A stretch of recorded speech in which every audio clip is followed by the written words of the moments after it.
Hi, Peter Boolkah here, and welcome to today's edition of The Transition Guy. Now, today's episode, I want to talk to you about consistency and why consistency is so important in business. And just to share a couple of examples, really.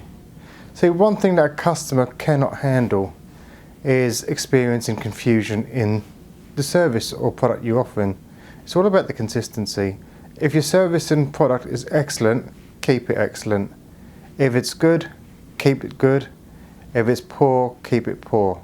But whatever you do not go from excellent to poor to excellent, because that is an absolute killer of trust. And in fact, what it does, it confuses the customer so much that they then don't want to sort of shop with you. And I'll give you really a couple of great examples actually while I've been out in New Orleans.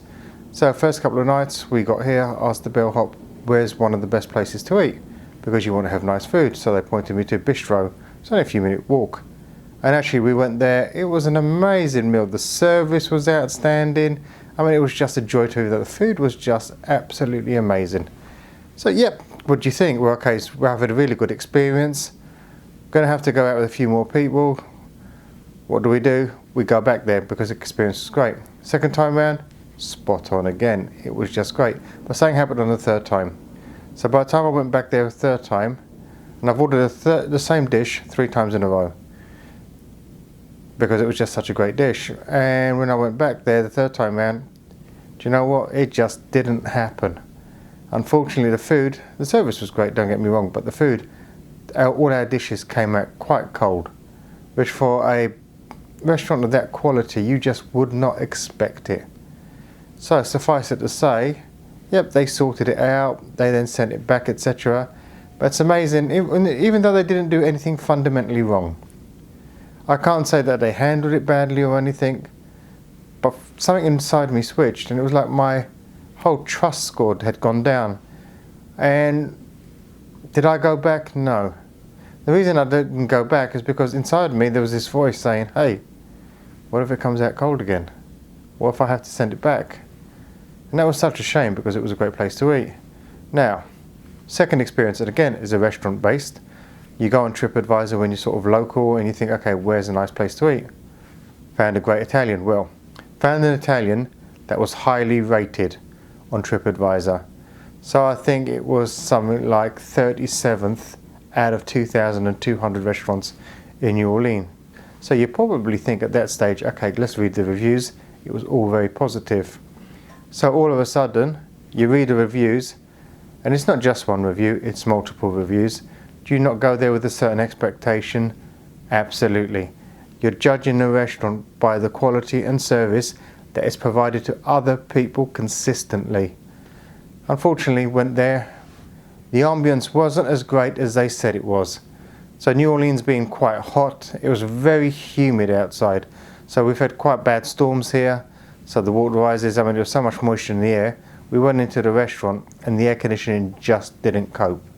So it was humid inside as well. It just wasn't that nice feeling that you would expect. The service, I would say mediocre as best. I think we were quite unfortunate as a group that we had a person come over that probably wasn't the most experienced, didn't quite understand the whole wine thing, etc. And then to top it all off, the food that we got, for some reason, again, I don't know whether they were so busy that they couldn't cope, and that the food had been sitting there for a while, but it came lukewarm. What was our experience? Well, it wasn't as a group a great experience. In fact, so much so, would I go back there again? No. Could I highly recommend it? Absolutely not. Because actually the picture that I got was nowhere near the picture that had been painted. So you just got to remember that being in business, it's all about the consistency. And one of the things that I really appreciate about consistency most probably was Amazon.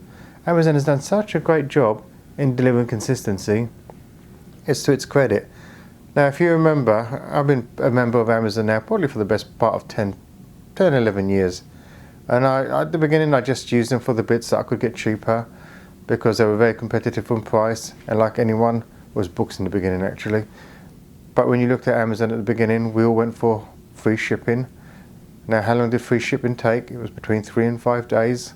It was always between 3 or 5 days. Therefore, if you ever wanted anything from Amazon, what would you do? You'd order it earlier, because you knew then it's what you were going to get. What did Amazon do? Well, it gave you up to 5 days. It would always deliver before the 5 days. So it would sort of under promise, over deliver. Now, if you got it earlier than what you would expect it was a bonus, wasn't it? Absolutely. But then if it didn't come, you'd have been disappointed, but it never came late because they made sure that they were always consistent. And then when you go up to sort of Amazon Prime and you go for the next day delivery, again, it comes the next day. I mean, Amazon have done a phenomenal job building trust. Now, if Amazon started to be inconsistent with its delivery, inconsistent the way it operates, would you then trust it as much? Absolutely not. So when you think about your service, your product, it's all about you building trust. And it may take you forever to build trust, but trust me, it doesn't take long for it to break.